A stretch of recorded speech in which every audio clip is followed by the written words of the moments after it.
We have newly released video of Les Wexner's deposition about his relationship with Jeffrey Epstein. The nearly 5-hour deposition was given on Wednesday to the House Committee on Oversight and Government Reform. Now, Wexner, the former head of L Brands, the man who built Victoria's Secret into a global powerhouse, told the members that he was duped by Epstein, who he calls a world-class con man.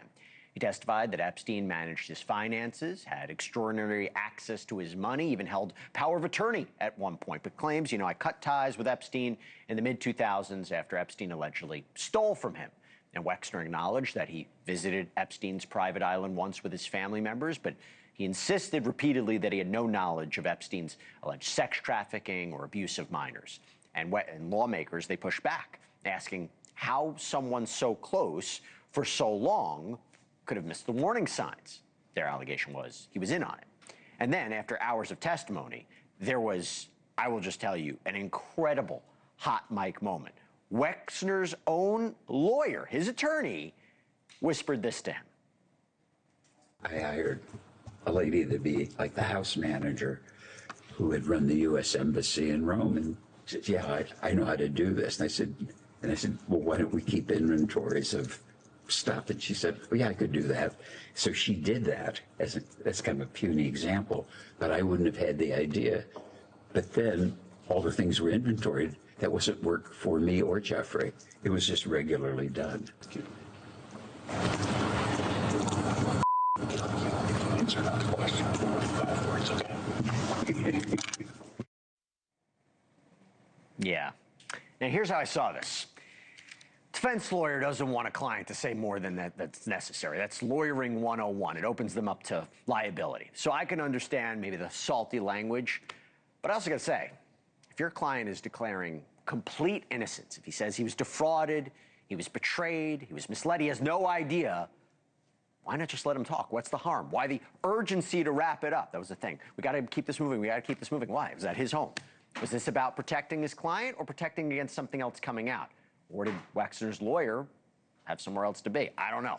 Wexner's spokesperson provided us with this statement after the deposition. Quote, Mr. Wexner was never aware of Epstein's illegal activity. This has been corroborated on several occasions, including yesterday and in 2019, when the attorney representing many of the victims confirmed that Mr. Wexner's statement that he was unaware of Epstein's sexual proclivities was very highly likely to be true.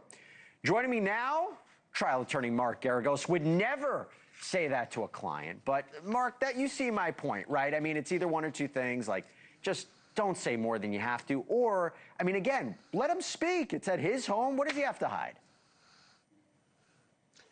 Okay, look, in true confessions, have I ever told a client, a co-counsel, or one of my junior lawyers to sit the blank down or shut the F up? Yes, I concede. You never said I'll kill you. You never said I'll kill you.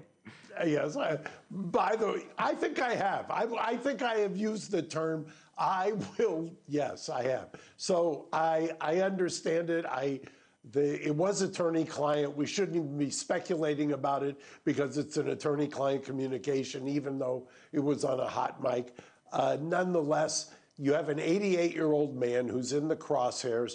There are people, I mean, you've seen as recently as yesterday where they are reviving liability that has long since people thought passed. So yes, he was doing what he has to do. He does not want to have to clean up the mess. And sometimes, I know this is hard to believe, but as we age, we like to keep talking and talking and talking. And that is anathema to a good defense lawyer. That's totally fair. I guess the question is, at the end of the day, when you look at that testimony, when you look at that deposition, did it open him up to exposure in the sense it looks almost unbelievable that he admitted to giving Epstein power of attorney. He gave extraordinary control over his finances, had no idea what was going on, didn't report him to authorities after Epstein allegedly stole millions of dollars from him, because the allegation is that he either knowingly or unknowingly funded Epstein's activities. So I guess the question is, what comes of this? Oh, I can tell you right now what's going to come of this. There are going to be all kinds of lawsuits, civil liability. He's going to be listed as a co-conspirator. They're going to use this as Exhibit A, B, C, D, and E. They will use a laundry list of his answers.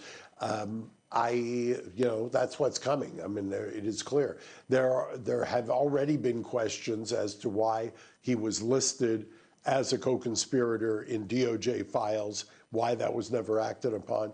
I guarantee you're going to see the story is going to get richer and the tapestry is going to be fuller before it's over. Look, they in those files, they said there was limited evidence of his involvement. Why that's the case, speak to the FBI agents. Look, Wexner's team does make good points, though. They say the FBI never spoke to him before his deposition, that you have a victim's attorney who says he probably didn't know anything. I mean, there was one attorney who came out and says the allegations that he sexually assaulted someone weren't true.